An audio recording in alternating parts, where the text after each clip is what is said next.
Robin Rockstall, Billy Langford, and Jared Marlowe here with Coach Shannon Blythe. Coach Blythe is the head coach for the cross-country program and track and field program here at St. Michael. And before we get started, I just want to remind everybody to go ahead and subscribe to the St. Michael YouTube channel. Coach Blythe, welcome to the Cardinal Spotlight on St. Michael YouTube, and thank you for joining us. Oh, thank you for having me. Can you tell us a little bit about yourself and how you got into coaching these sports? Yes, so I'm from Georgia, and my husband works for Caterpillar, so we moved a lot, and we moved to the Eastern Shore about 7 or 8 years ago, and we felt called to come to St. Michael, which is a blessing, and I have been an avid runner since my second daughter was born, so almost 16 years. I just wanted to run, wanted to do something. My uncle always was a runner.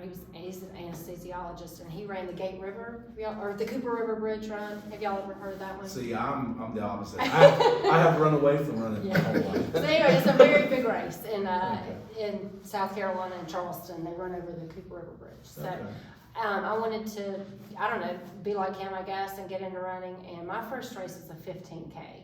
So I just skipped the 5K and the 10K. Went straight. All right, yeah, just jump right in. Yeah. So anyway, Really like running. yeah, I really like running. So that sparked a passion, and I've been running ever since then. So I did know that Miss Lindley was not going to be able to help the girls team. And my daughter is a senior and friends with a lot of seniors. And I said, hey, would your mom like to help? And it was really a God thing because I did not know about, Mr. Hall not being able to take over the program, to continue the program. So I reached out to Mr. Hall and said, hey, I heard Miss Lindley's not going to be able to do it anymore. I'd love to help. And I didn't hear back from him. I just kind of didn't think anything. And then the kids were out here running kind of illegally. And they didn't know they weren't supposed to be out here training on their own. And Mr. Weber said, y'all can't be out here. You don't really have a coach right now. Mr. Hall's not going to be there. So my daughter Sophie was running at the time, and she came and told me, and like with everything, I wasn't thinking, and I'll do it. Yeah, well, I should have thought through that one. Well, and I know the team's happy, and we're very thankful that you did choose to do it, because the kids that ran cross country had a great time. They really appreciated your leadership and your coaching, and so that was they had a great time from that. Now you said you really enjoy running. Now I got to tell you, I ran a lot in college and in the Army, but I didn't enjoy one step of it. I just happened to be good at it. And but you seem to really, really enjoy it. And I've heard some stories about some Dopey challenge at Disney. And what drives someone to participate in that event? I mean, first tell us what that event is, and then what just makes you want to do that every year? Well, I guess I'm dopey. I am actually literally perfectly dopey. So it's a 5K on Thursday, a 10K on Friday, a half on Saturday, and a full marathon on Sunday. So you're on consecutive days.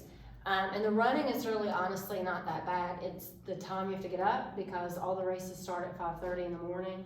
And to get that many people, all from all the resorts, you're up at 2 and 3 o'clock in the morning. Wow. So that's like you're in bed at 6. Well, you have to it's really crazy. love running. Yeah, you really not love running. Not just to run the events, you have to really love running just to be there. Yes, so that's it's fantastic. crazy. Yeah. Well, and I think your passion comes through to the kids, and they really appreciate that. And so, Yes. well, that's exciting. And now, so when you're, talk us through, besides just getting up, what are some of the big challenges with that event?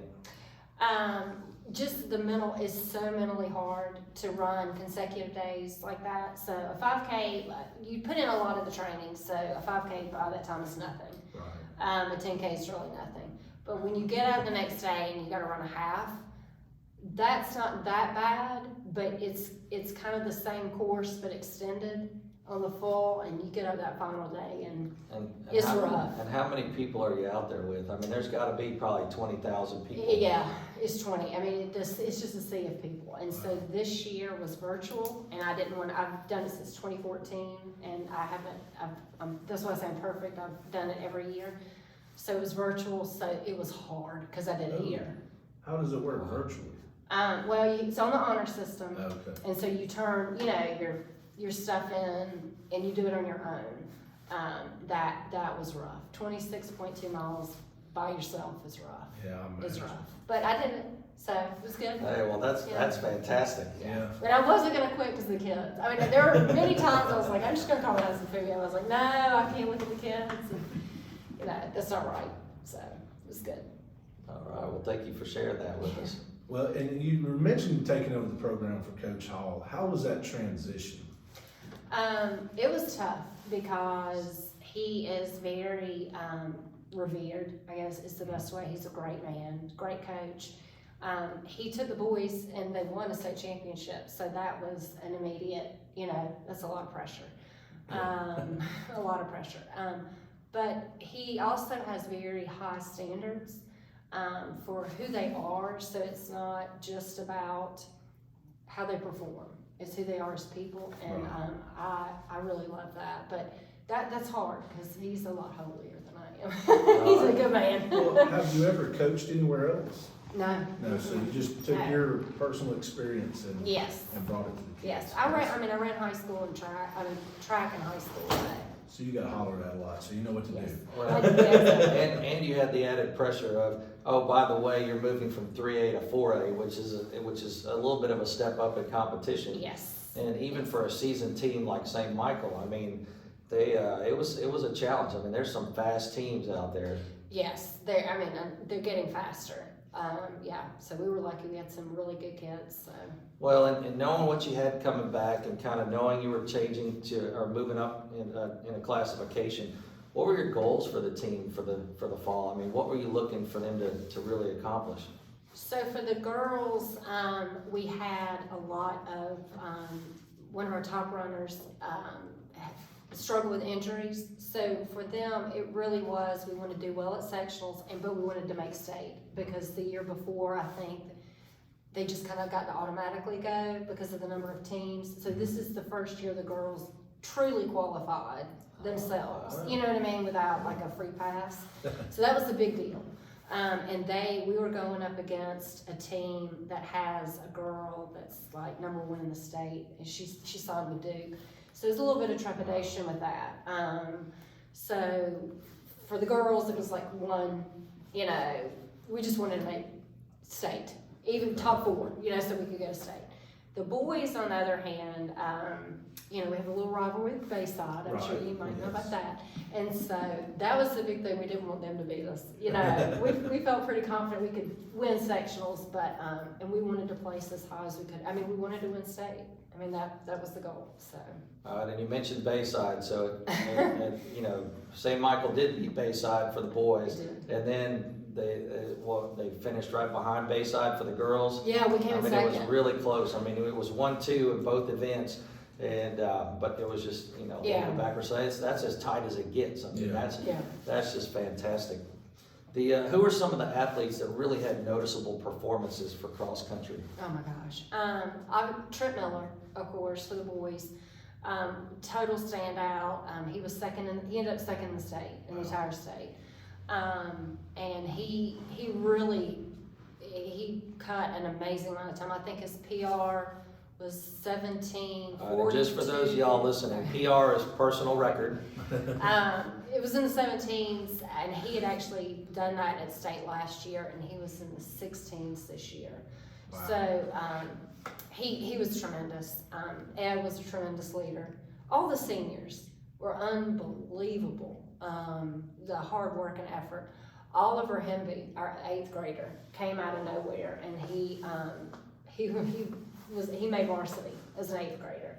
And he had some stiff competition because our freshman, your son Ryan, I think Sasha were really pushing for that next spot. And I think, that 10th spot. So we had a lot of competition, they really worked hard.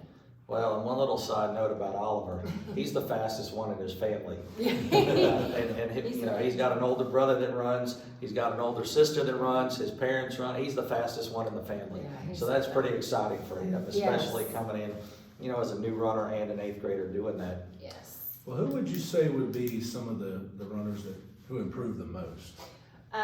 The most, I gave an award called Greatest Strides, and Henry Dearmeyer, he's a junior, it's the first year running, and he made varsity, and he literally came from, you know, nowhere.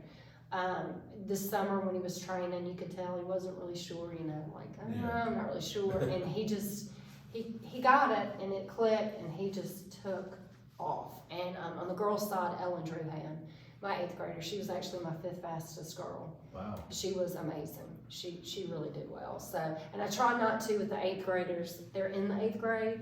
I don't want them to burn out. I don't want them to, so I try not to make too much of a do, you know, about them. I don't want to pressure them. I want them to stay in the sport, and you can have a lot of injuries in cross country. Well, and now with the boys in particular, you know, you've got out of the 7 fastest runners, 5 of them were seniors this year. How are you going to replace those, or how does, you know, what's the future look like? I mean, I know there were a lot of young runners coming in. I mean, are you excited about what you'll have coming back next year? Oh yes, I am. Tripp, I think, should for sure. I think he'll be a top runner again for sure. And then the juniors and the sophomore class and the freshmen, I've got a lot of hope for them. I think it's going to somewhat be a transition year, but I'm not too sure because they thought that about us last year. I had a coach say that. You know, like, oh, I think y'all are in transition. And I was like, yeah, I'm not really sure about that. And we got 4th in the state, you know, so. And you just made me remember something. When y'all were at state, one of the other coaches or one of the judges came up to you and said something to you about what the team had done that was really spectacular. Can you let everybody know what that was? Yes, it'll probably embarrass the young lady, but in cross country, I used to think running was glamorous before I started running. I don't know, I would watch these marathons and these races, and these athletes, they're world-class athletes, they cross the finish line, they look like they hadn't worked hard. Running's not that pretty, and sometimes you get sick, you know, and you know, you're running very hard, these kids are working hard, and so up at Coleman, you go through the first mile, and then the second mile is a series of hills, and Betty Hemby had come down one of the hills and had gotten sick, and all of the boys you can't get on them on the course, you know, but we're surrounding her cheering, it's okay, you're gonna be great. And the minute she finished getting sick, they were cheering for her, really pushing her on and supporting her. And she said she was a judge because they make sure nobody cheats. Right. Or, you know, the meet official said, I've never ever seen a team like that before. She said that was amazing. She said I've seen more ugly things and I've had good things, but this was unbelievable. So. Yeah, that's exciting. Well, and that's a testament to what kind of students we have here at St. Michael. So a lot of the cross country athletes are on the track team. Who are some of those folks that have transitioned from cross country to track? We really didn't lose as many as I thought we were going to. Dyson Crooker and Connor Robitaille are our seniors, and they're our captains. Because we got to add shot put, we've got a new guy, Connor Heller. I'm pretty excited about that. And Patrick Andrews is running. Jake Andrews. Most of the team is back. And I'm impressed with that. Yeah, well, and some of the folks that didn't come back, it's not that they didn't want to run, it's that they're doing other sports like soccer and baseball. Yes. And so they're still active doing things. But yeah, it's good to hear though, because I mean, are you excited with the core group of folks transitioning from cross country to track? That should give you, some good optimism. Yes. Track is so different. Cross country, you can hide a little bit because they all take off at once and you're in a pack. And track, it's very individual. There's the track and everybody's looking at you. So some people don't really enjoy that. But I'm very excited about this group because we've done a lot of different things so that it's not the same thing as cross country. So cross country, you're just logging a lot of miles and that's just it. Just it. But this year we're doing cross training, circuit training, things with the running, and they're doing shorter distances, so it's not just that constant pounding, because I don't want them to burn out, and I want them to come back from cross country in the fall. But yeah, I'm excited about what they can do, and I think they're going to surprise themselves. Now, you mentioned shot put because it's new. What are some of the other events? So we will be doing the 100-yard dash, the 200-yard dash, 400, the 800, the 1600, the 3200, and some relays. We're still trying to figure out who is gonna, compete and who's not. And the relays will be the 4x400 and the 4x8. We're not blessed yet with the track, so it's hard to do the 4x1. That one you really, really have to. You've got to be able to practice those transitions, the baton transition, and I just don't think we're going to be able to do that without having a track. So, and I don't want to embarrass them. So that's not good if you drop the baton in the middle of a race. So. Yeah, now, so understanding there are some challenges and it's still a relatively new sport here at St. Michael, what are some of your goals for the spring? My goals. So, like I tell the kids, I want them to feel confident and successful. We may not be the fastest and the best, but we're going to have the most fun and we're going to work the hardest. Because I feel like in life, you're not always the best. Right. You're not always going to be number one, but that doesn't mean you shouldn't try. And so on our team, like I told them today, everybody has a place at my table. And so I just want them to feel accomplished. That's my big thing, because so much in life, if you're not the best, you kind of don't get a lot of attention. And I feel like some kids feel like they can't compete because they're not, or they feel like they're not, but it takes time. And so for me, honestly, as a team, because we don't have, we can't do a lot of the field events, so the team itself will not be able to place it. We just don't have enough people to get points. Yeah. You know what I mean? Like, right. So the other teams that are field, they'll have the shot put, the javelin, the discus, the high jump, the hurdles. Those are things we can't do yet. So individually, I have some individuals that go, and I have every confidence that we will have individuals go. But really, it's really about, I just want them to be happy. And I know that as a coach, that sounds kind of like, what? But I just want them to be happy, so and have fun. Yeah, you want them to enjoy it. Yes. Well, who are some of the up-and-comers, some of the track athletes that we should be watching out for? I tell you what, these 8th graders constantly amazing. Tristan Blackington is fast. He's fast. I can't wait to see what he does on like a real track. With the spikes and the gear.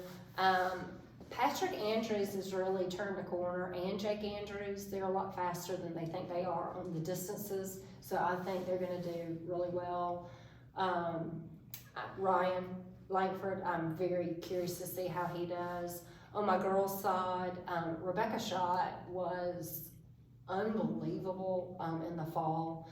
And so I think she's got a lot more to give on some of the events. And I'm curious on the sprinting. We have a young lady named Lexi who's really fast, but she transferred from Spanish Fort, so she can do JV, but she can't score for varsity. So that's but she's got such a good attitude, but I think she'll be very fast as well. Well, that sounds exciting. I mean, not only just having the folks here that are the athletes that are going to be competing, but also trying to continue to build so that at some point in the future, we've got enough athletes on there where we can start to place and start to really do some things. So what skill or personality trait do you believe really makes a great track athlete? Personality trait, gosh, I think at the end of the day, the best are the ones who are willing to work the hardest. We don't, Coach Hall told them, if you're looking for a lot of attention, running is not a sport for you, because you're not going to get that. And we're in the South, and that just kind of is what it is. But these kids, it is work. That's it. It's you against the clock, and you have to be so strong mentally, because it's not a team sport, but it is. if that makes sense, because you score as a Right. team, but it's an individual race. And so you really have to have a sharp mental focus, and like a swimmer, if you don't have a good swim, they say forget, more than the swim and let it go. And running is very much like that. Right. And it's just, they train, but it's 95% mental, it's 5% physical. Really, and it really is, It because feels physical. it being feels nervous, physical, but it really is, because they've done it, and they just have to believe. Right. They have to believe in themselves. Yeah, well, and I've got a friend of mine from college that we used to run a bunch for competition through Army ROTC, but he told Ryan one day when he was visiting us, he said, Ryan, he said, it doesn't matter how fast or slow you're running, it hurts the same, so you might as well just run fast.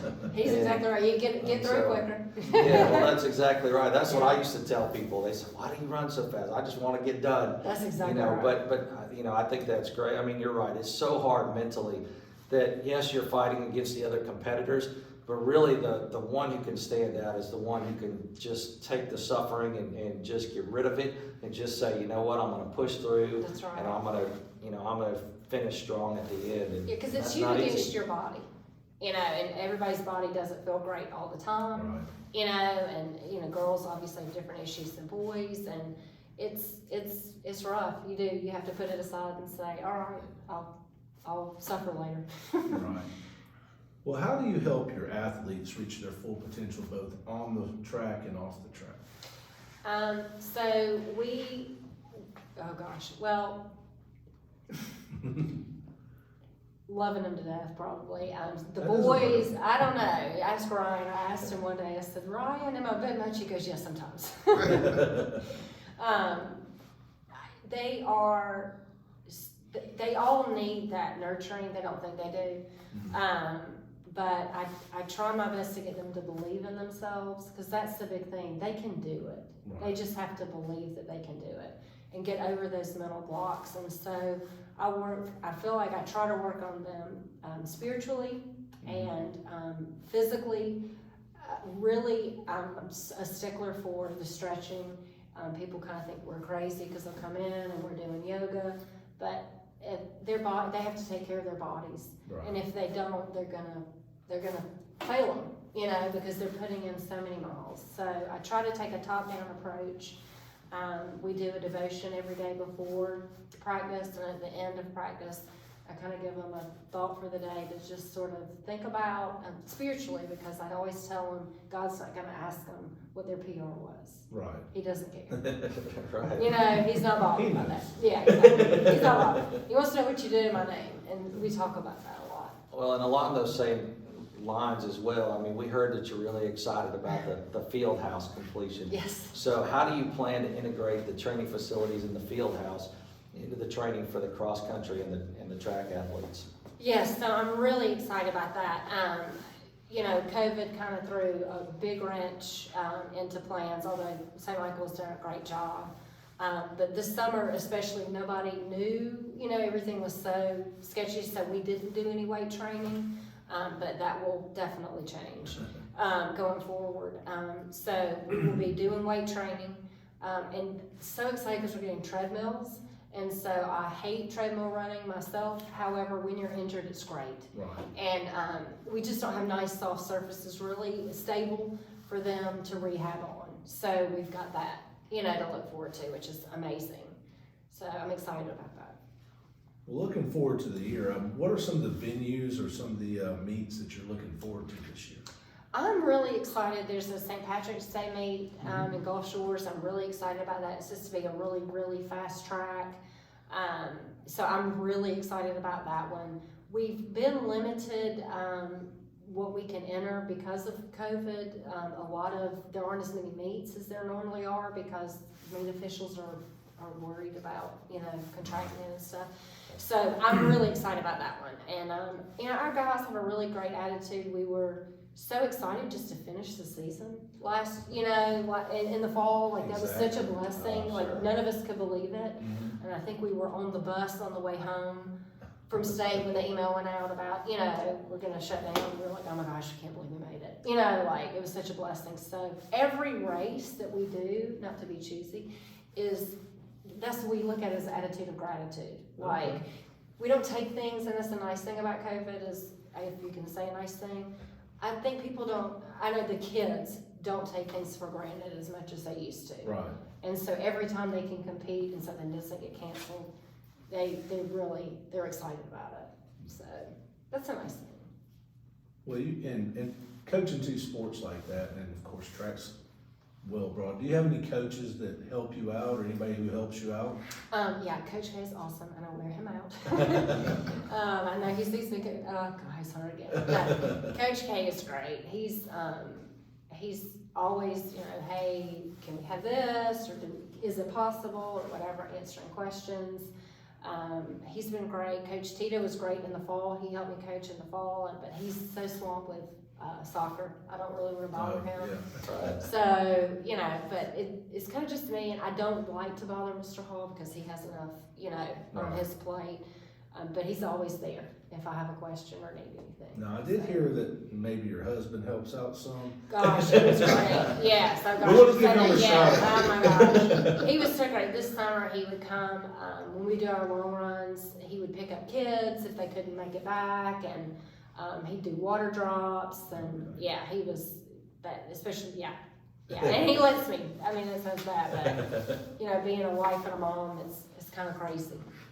Yeah, there's no doubt that it's tough. So Coach Blythe, thank you so much for being here with us. We appreciate you sharing about the team, and we wish you the best of luck in the upcoming season. Thank you. It was a pleasure. Definitely. Thank you. All right, thank you. All right. Well, thank you so much. Yeah, it was good.